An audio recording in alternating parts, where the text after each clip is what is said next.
নমস্কার। যুক্তি তর্ক সঙ্গে অর্কয়ে আপনাদের স্বাগত। আপনাদের সঙ্গে আমি অর্কপ্রভ সরকার। যারা ওই মেয়েটির খুনের বিচার চাইছেন তারা অবস্থান করছেন, কর্মবিরতি করছেন। তারা বলছেন যে নো সেফটি নো ডিউটি।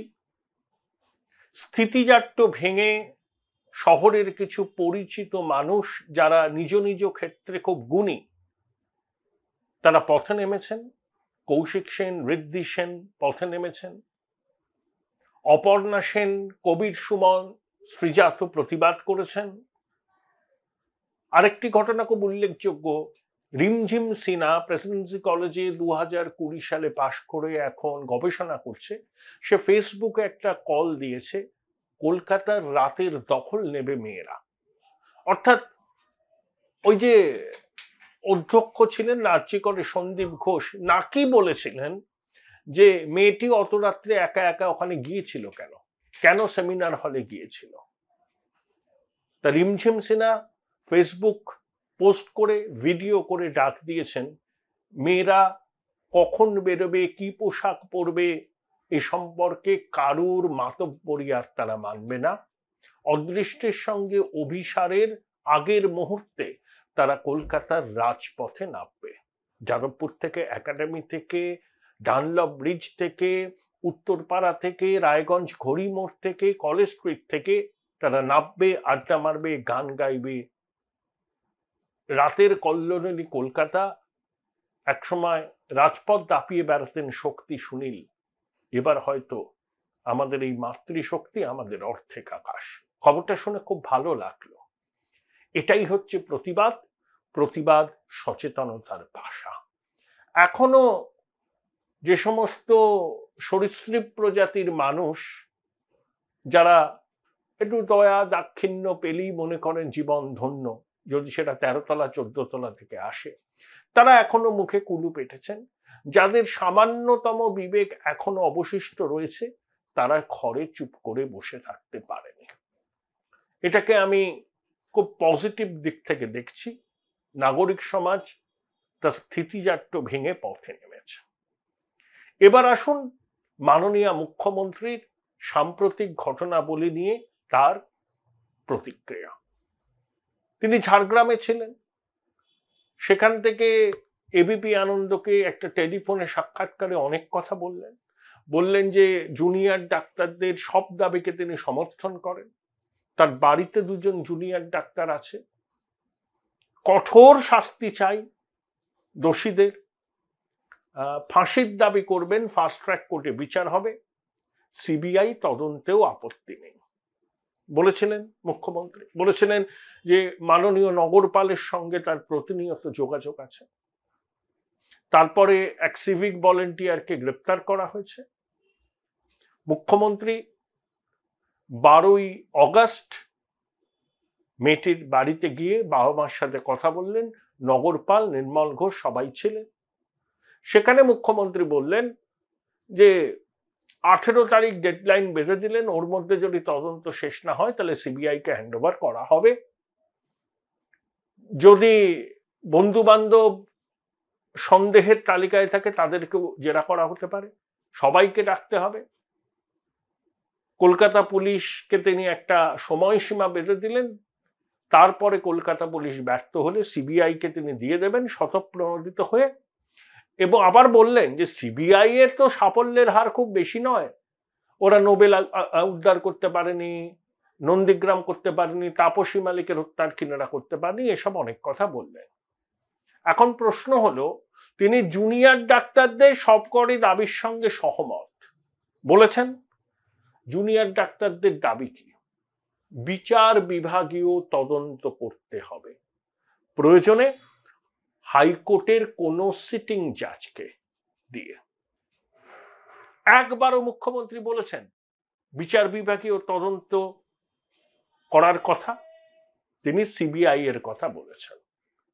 আবার সময়সীমা বেঁধে দিলেন যে 18ই অগস্ট পর্যন্ত সময়সীমা, তার মধ্যে কলকাতা পুলিশ যদি সফল হয় ঠিক আছে, যদি ব্যর্থ হয় তবে সিবিআই কে দেয়া হবে। আচ্ছা, কলকাতা পুলিশ যে তদন্ত করছেন সেখানে আধিকারিকদের সংখ্যা বাড়ানো হচ্ছে, প্রচুর লোককে নাকি জিজ্ঞাসাবাদ করা হয়েছে, 7 জন জুনিয়র ডাক্তারকে 12 তারিখ জিজ্ঞাসাবাদ করা হয়েছে, যারা মেয়েটির সঙ্গে ওই কি বলে ডেলিভারি বয়ের মাধ্যমে মানে অ্যাপের মাধ্যমে রাতের খাবার অর্ডার করে একসাথে খেয়েছিলেন, আরো 3 জন জুনিয়র ডাক্তার।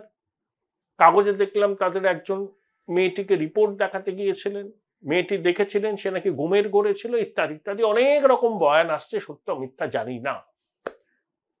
তারপরে ওই সম্ভবত মেডিসিনের বিভাগীয় প্রধানও যাবেন, কিন্তু কে কে মেয়েটির বাড়িতে ফোন করে বলেছিল যে আপনার মেয়ে আত্মহত্যা করেছে? প্রশ্ন এক। তাহলে এই তত্ত্বটা সামনে এলো কেন? ময়না তদন্ত হলো না, আর হসপিটাল কর্তৃপক্ষের কেউ একজন মেয়েটির পরিবারকে ফোন করে বলল আপনার মেয়ে আত্মহত্যা করেছে। এখানেই সন্দেহ। তার মানে আত্মহত্যার তত্ত্বটাকে যদি খাইয়ে দেয়া যেত তাহলে সবকিছু ধামাচাপা পড়ত। 2, এই নির্যাতিতার দেহ সৎকারের এত তাড়া কিসের ছিল পুলিশের? মেয়েটির বাবা মা সোদপুরের নাটাগড়ে তাদের বাড়িতে পৌঁছানোর আগেই মেয়েটির মৃতদেহ নিয়ে পুলিশ চলে গেল। এত তাড়া কেন? প্রথম আরো অনেক প্রশ্ন আছে। দেখুন, যে সন্দীপ ঘোষ বিতর্কিত অধ্যক্ষ আরজি করে, যাকে আগেও 2-3 বার বদলি করা হয়েছে, তিনি এতটাই প্রভাবশালী, আবার ফিরে এসছেন শপথে। 12 তারিখে বিস্তর নাটক করলেন, বললেন যে অন্তরাত্মার ডাকেই তিনি পদত্যাগ করছেন, কোনো চাপ টাপ নেই, তারও বাড়িতে সন্তান আছে, মেয়েটির মৃত্যু মেনে নিতে পারছেন না।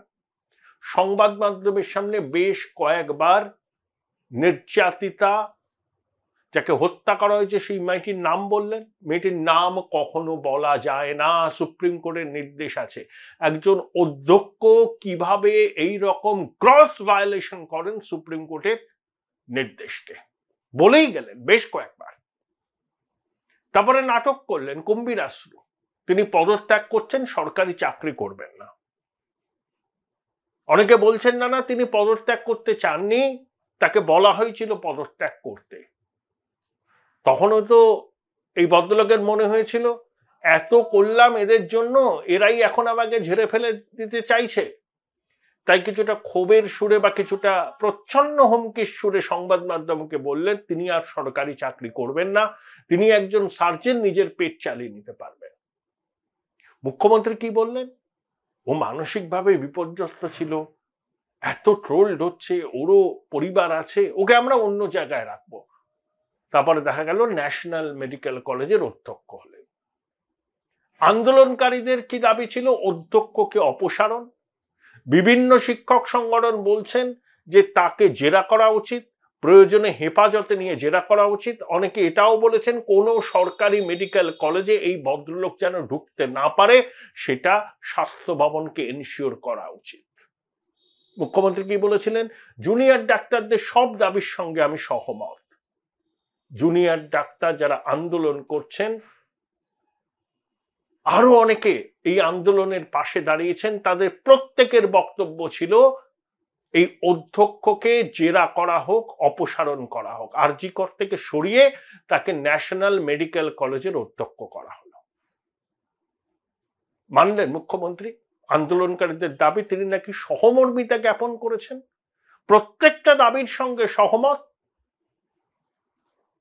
আন্দোলনকারীদের মূল দাবি ছিল মেয়েটির হত্যা রহস্যের কিনারা করা, অপরাধীদের দৃষ্টান্তমূলক সাজা দেওয়া এবং একই সঙ্গে হাইকোর্টের কোন সিটিং জাজকে মাথায় রেখে বিচার বিভাগীয় তদন্ত করা। একটাও মেনেছেন? এখন আপনি সিবিআই এর কাঁধে যদি দেন, সিবিআই কে তদন্তের দায়িত্বভার দেন, তাহলে সিবিআই কে কেঁচে গন্ডুস করতে হবে। হয় তারা যে এফআইআরটা কলকাতা পুলিশ করেছে সেই এফআইআরটাকে সামনে রেখে তদন্ত করবেন, নইলে আবার আলাদা করে এফআইআর করবেন। আবার তারা সবাইকে জেরা করবে, আবার নতুন করে তথ্য প্রমাণ সংগ্রহের চেষ্টা করবে, কারণ ততদিনে তথ্য প্রমাণ কি থাকবে? এই প্রশ্নটা ঘুরে ফিরে আসছে। ততদিন কি তথ্য প্রমাণ থাকবে? যখন প্রথমেই মেয়েটির বাড়ির লোককে ফোন করে বলা হলো যে আপনার মেয়ে আত্মহত্যা করেছে, এই ধারণা যদি আমাদের হয় যে পুরো বিষয়টাকে আত্মহত্যা বলে চালিয়ে দেওয়ার চেষ্টা করেছিল হসপিটাল প্রশাসন, তাহলে কি খুব ভুল বলা হবে? তাহলে হসপিটাল প্রশাসনে শুধু অধ্যক্ষ নয়, আরো অনেকেই তো ছিলেন, তারা এতদিন প্রমাণ ফেলে রেখেছেন। এটা বিশ্বাস করতে হবে। পাশে দাঁড়ানো নগলপার বললেন যে ম্যাডাম যা বলেছেন সেরকমই হবে। প্রথম কথা, এত তাড়াতাড়ি কি করে তদন্ত হবে? আপনার রক্তের ডিএনএ পরীক্ষার রিপোর্ট আসতে সময় লাগে। যে সিমেন্ট পাওয়া গেছে, সেই সিমেন্টের সঙ্গে ওই অভিযুক্ত সিভিক ভলেন্টিয়ারের সিমেন্ট মিলছে কিনা সেটা যাচাই করতে সময় লাগবে। ফরেনসিক রিপোর্ট অত তাড়াতাড়ি পাওয়া যায় না। ময়নাতদন্তের রিপোর্ট যেটা শোনা যাচ্ছে যে যৌনাঙ্গে অসম্ভব পেনিট্রেশন হয়েছিল। একটা জায়গায় দেখলাম 150 মিলিগ্রাম বীর্য পাওয়া গেছে।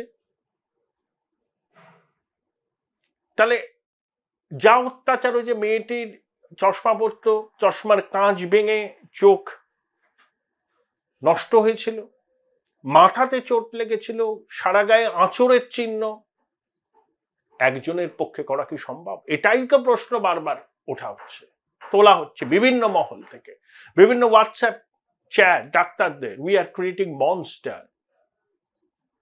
দুজন ডাক্তারের কথোপকথন, একজন ইন্টার্ন আর একজন বোধহয় তার থেকে সিনিয়র, খুব ইঙ্গিতবাহী কথোপকথন, প্রভাবশালী তথ্য সামনে আসছে। সম্ভব এই কদিনের মধ্যে পুরো রহস্যের কিনারা করা? যারা এই ধরনের তদন্ত প্রক্রিয়ার সঙ্গে আগে যুক্ত ছিলেন সেই সমস্ত পুলিশ আধিকারিকরা বলছেন যে এত তাড়াতাড়ি তো হয় না, তখন তো ধামাচাপা দেওয়া হবে, তখন তো জোড়াতালি মেরে একটা রিপোর্ট আর চার্জশিট পেশ করা হবে। ধরুন ওই 2022 সালে জুন মাসে হরিশ মুখার্জি রোডে এক গুজরাটের দম্পতি খুন হয়েছিলেন।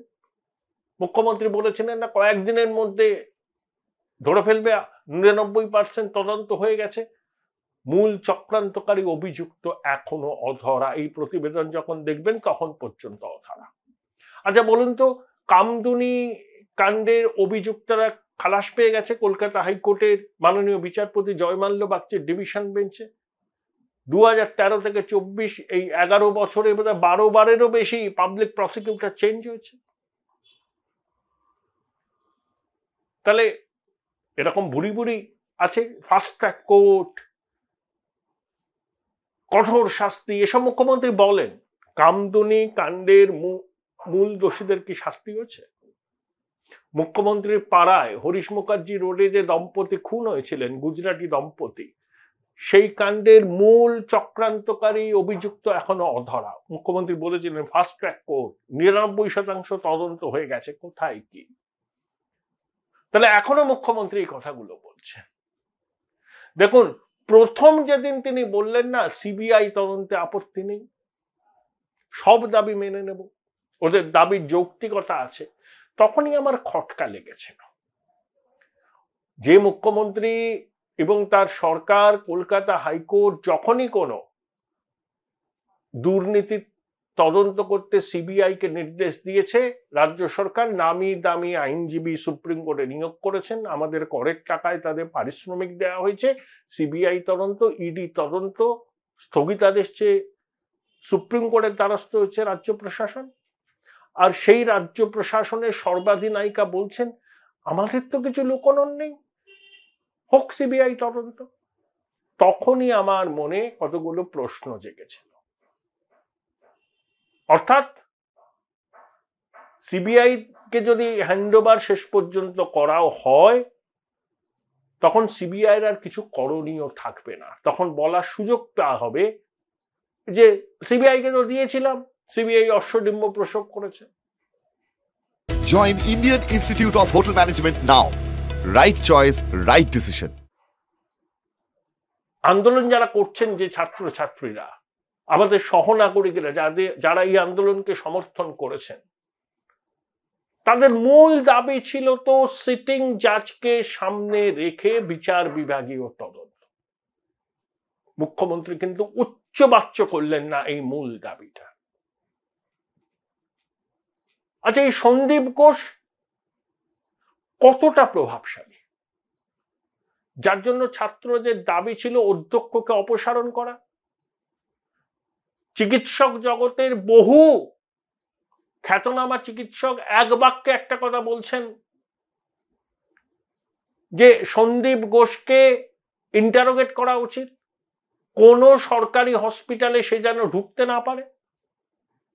তাকে তো আপনি পুরস্কৃত করলেন। আরজি করে ঝামেলা হচ্ছে, আরজি কর থেকে সরিয়ে ন্যাশনাল মেডিকেল কলেজে। 13ই অগস্ট ন্যাশনাল মেডিকেল কলেজে গিয়েছিলেন ওই রোগী কল্যাণ সমিতির চেয়ারম্যান, এন্টালির বিধায়ক স্বর্ণকমল সাহা, মন্ত্রী জাভেদ খান, ওখানে যারা আন্দোলন করছেন ডাক্তারি পড়ুয়ারা,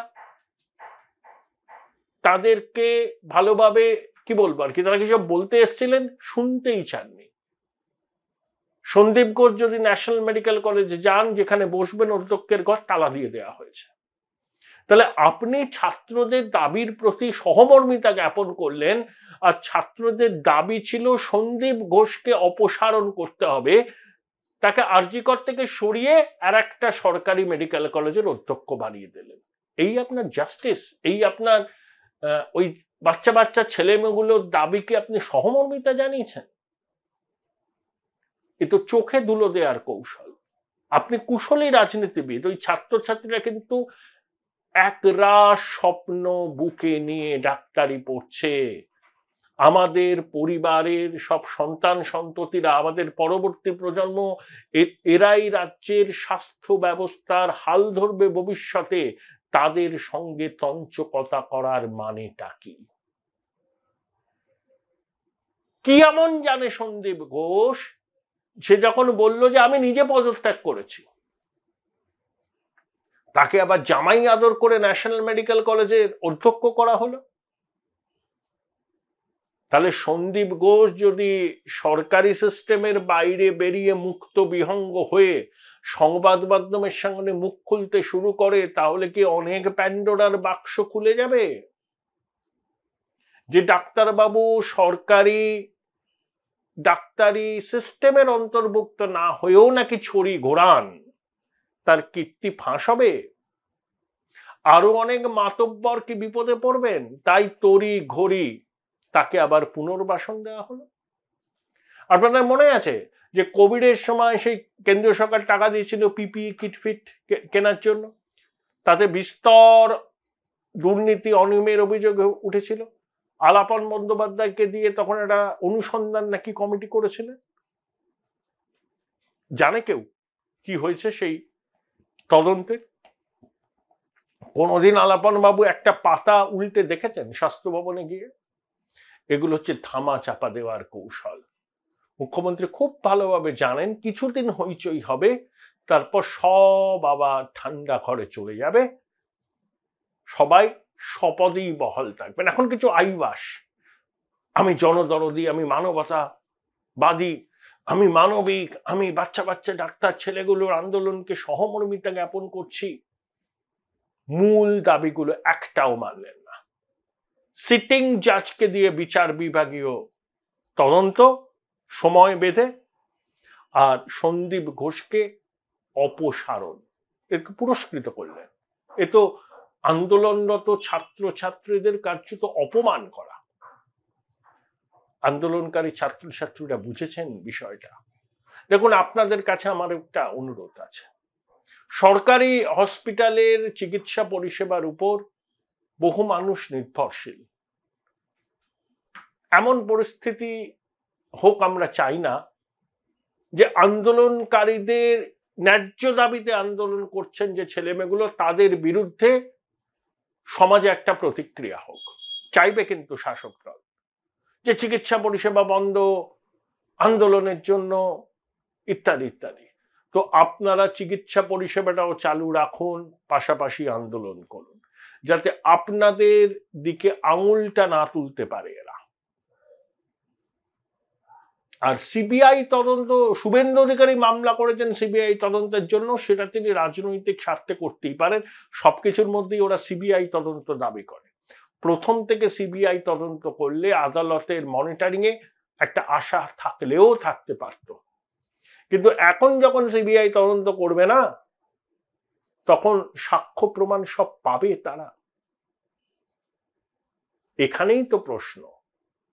যখন এই মর্মান্তিক ঘটনার পরে মেয়েটির পরিবারকে ফোন করে বলা হয় যে আপনার মেয়ে আত্মহত্যা করেছে, যখন যত তাড়াতাড়ি সম্ভব মেয়েটির অন্তিম সংস্কার করতে উদ্যোগী হয় কলকাতা পুলিশ, তখন কি প্রশ্ন জাগে না যে কিছু ঢাকবার চেষ্টা করছে?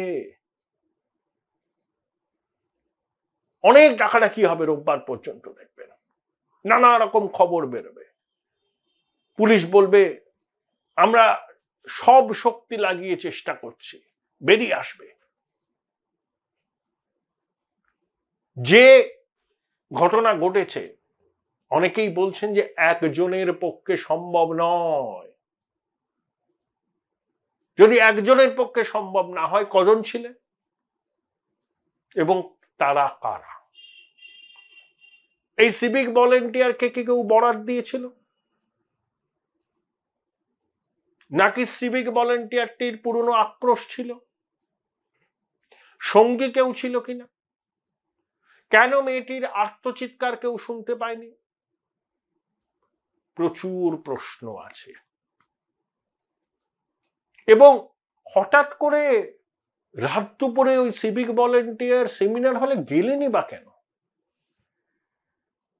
3টের সময় ফিরলেনও বা কেন? তাহলে কি জানতেন, তাকে জানানো হয়েছিল যে মেয়েটি এখন বিশ্রাম নিচ্ছে সেমিনার হলে? তখনই এই সিভিক ভলেন্টিয়ার এসেছেন, তাকে কেউ বাধা দেয়নি, কারণ পরিচিত মুখ।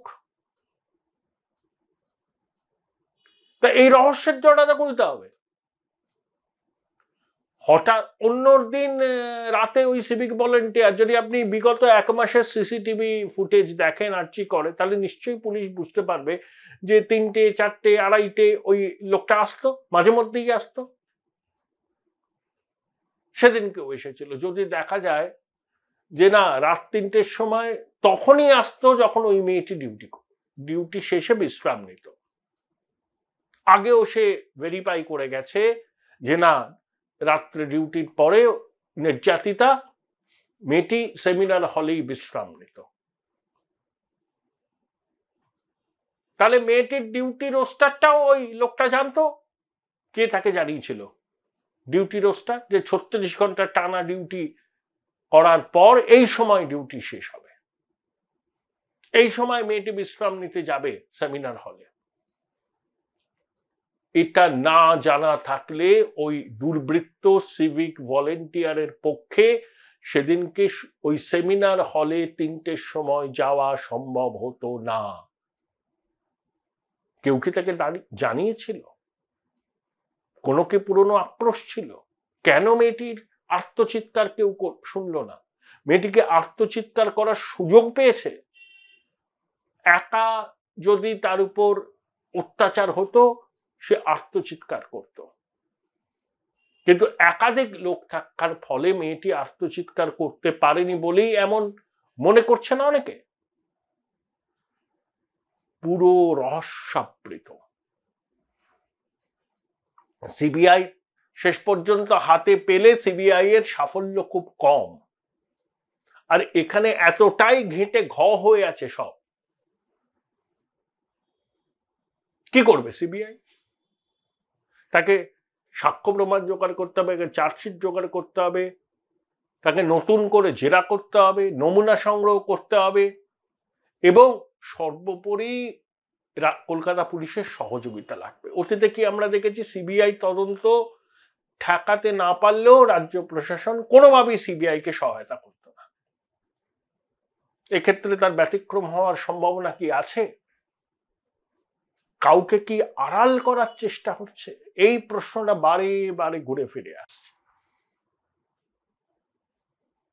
মুখ্যমন্ত্রী যাই বলুন না কেন, আন্দোলনকারীদের মূল দাবিগুলোর সঙ্গেই তিনি সহমত নন। নিরাপত্তা দিতে হবে, এটা তো সবাই বলছে, কিন্তু সিটিং জাজকে সামনে রেখে বিচার বিভাগীয় তদন্ত একবারের জন্য মুখ্যমন্ত্রী বলেনি। সিবিআই তদন্তকে আন্দোলনকারীরা চেয়েছে, ওটা বিরোধী রাজনৈতিক দলগুলো চেয়েছে। আন্দোলনকারীরা তো রাজনৈতিক অনুপ্রবেশ চান না তাদের আন্দোলনের মধ্যে। ওরা বিজেপি চেয়েছে, সিপিএম চাইতে পারে, ওরা চেয়েছে সিটিং জাজকে মাথায় রেখে বিচার বিভাগীয় কমিশন। আপনি কিন্তু একবারও এই দাবির সঙ্গে সহমত পোষণ করেননি, মুখেই আনেননি এই দাবির বিষয়টা। আর সন্দীপ ঘোষ এত প্রিয় পাত্র কেন আপনাদের? কি জাদু আছে সন্দীপ ঘোষের, যার বিরুদ্ধে এত অভিযোগ? আমি দেখলাম TV9 বাংলার একটি ছেলে সৌরভ দত্ত, সাংবাদিক, তাকে সন্দীপ ঘোষ বলছে, যাক তোমার মিশন সাকসেসফুল হলো। ওই আক্তার আলী বলে ডেপুটি রেজিস্ট্রার নন মেডিকেল গুচ্ছ গুচ্ছ অভিযোগ তুলেছিলেন। তদন্ত শুরু হয়েছিল, সৌরভ বোধহয় খবরগুলো করেছিল, সন্দীপের রাগ ছিল, আর রাগটা লুকোতে পারলেন না। হাসি মুখে কার্যত ছেলেটিকে যা বলার, যে ইঙ্গিত দেবার তিনি দিয়ে দিয়েছেন। আর একজন অধ্যক্ষ নিয়ম জানেন না, যে মেয়েটিকে বিভৎসভাবে হত্যা করা হলো, তার নাম সংবাদ মাধ্যমের সামনে বলছেন। কিন্তু ন্যূনতম যোগ্যতা নেই অধ্যক্ষের পদে আসীন হওয়ার, তাও থাকছে। রহস্যটা কি? ওই বললাম, আমাদের ধারণাটা হচ্ছে এটাই, এই লোকটি যদি সরকারি সিস্টেমের বাইরে চলে যায়, যদি স্বাস্থ্য ভবনের নিয়ন্ত্রণ থেকে সে বেরিয়ে আসে, তাহলে সে অনেক কথা বলে দিতে পারে, যাতে অনেকের বিপদ হতে পারে। তাই তড়িঘড়ি তাকে একটা পুনর্বাসন দেয়া হলো। মুখ্যমন্ত্রীর কথাটা এখনো কানে বাজে। আমার বাড়িতেও তো জুনিয়র ডাক্তার আছে, ওদের দাবিগুলো ঠিক, ওদের আন্দোলনকে আমি সমর্থন করি। যিনি এই কথা বলতে পারেন 2-3 দিন আগে, 12ই অগাস্ট সোদপুরে নাটাবাড়িতে মেয়েটির বাড়ির সামনে দাঁড়িয়ে সংবাদ মাধ্যমকে মুখ্যমন্ত্রী যে কথা বললেন, সম্পূর্ণ উল্টো। কথায় ও কাজে যে বিস্তর অসঙ্গতি, সেটা আরো একবার প্রমাণিত হলো।